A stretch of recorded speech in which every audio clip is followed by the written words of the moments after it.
patient from the start until lumabas, wala talagang binabayaran. Wala po. Hindi man siya ganun kaganda tulad ng mga private hospital, pero ang pinaka-importante kasi dito, nakikita lahat at walang tinatanggi ang pasyente. Wala po. Ay, yung ambulansya po, yung ambulance service po natin. Yes po, libre po. Tapos may kasama pa po yung nurse, yung tinatawag po natin ambulance nurse. Million ang bill pero wala silang babayaran. Wala po silang babayaran, sir. Sinong mag-aakala na meron palang hospital sa South Cotabato na walang cashier at kahit gaano pa kalaki ang bill mo ay wala kang babayaran? Lahat din po, sir. Kahit 1 milyon yung bill ng pasyente, sir. Kahit 1 milyon yung bill ng pasyente, sir.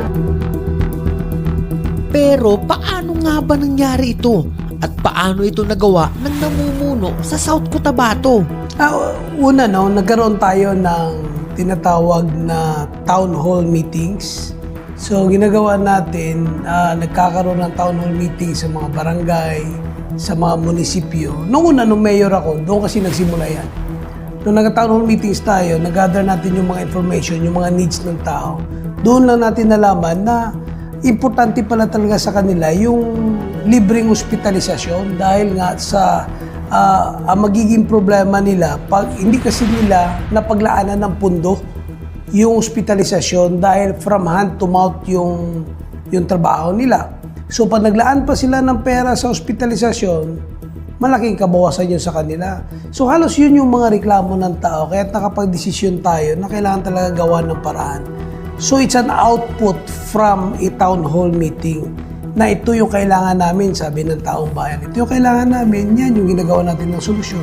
Kahit nararanasan na ang libreng hospitalisasyon sa South Cotabato, ay marami pa rin ang nagtatanong, totoo kaya ito o isang kwentong barbero lamang?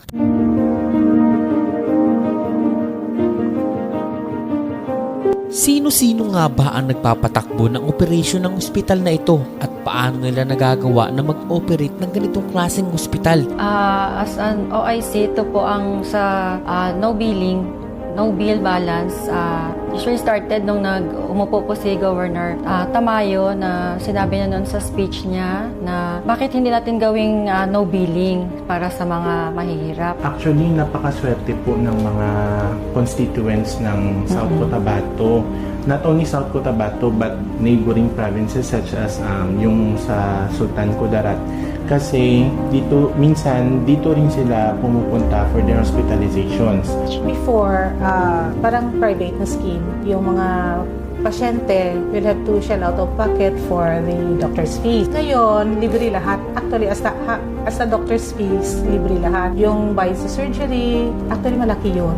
Libre pa rin lahat. And what is good, we are well compensated because yung PhilHealth share, so malaki din yung PhilHealth share. So happy kami dyan. Very happy. This is cumulative effort.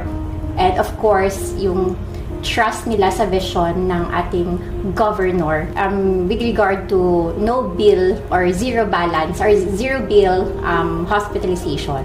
And na-mention ko din kanina na during COVID times, kahit yung ilang buwan na naka-stay ang patient sa South Cotabato Provincial Hospital, wala po talagang billing. So kahit po umabot ng 1 million, so na-amaze din po yung mga friends namin na nalaman nila na wala palang billing talaga sa South Cotabato Provincial Hospital. Kahit na yung mga vehicular accidents, usually, aside from the free hospitalization, free ang doktor nila, kahit po stainless talagang binibigay ni Governor para sa mga pasyente po. Kahit piso po, wala po kaming binabayaran dito. Marami po kaming pasyente na tinutulungan, pero kahit piso wala kaming binabayaran at libre pa po yung pag-travel ng pasyente pag umuwi. May hinahatid po ng ambulance sa Tupi or kung saan man na pupunta na mga uuwian ng pasyente. Ako po si William Panaha.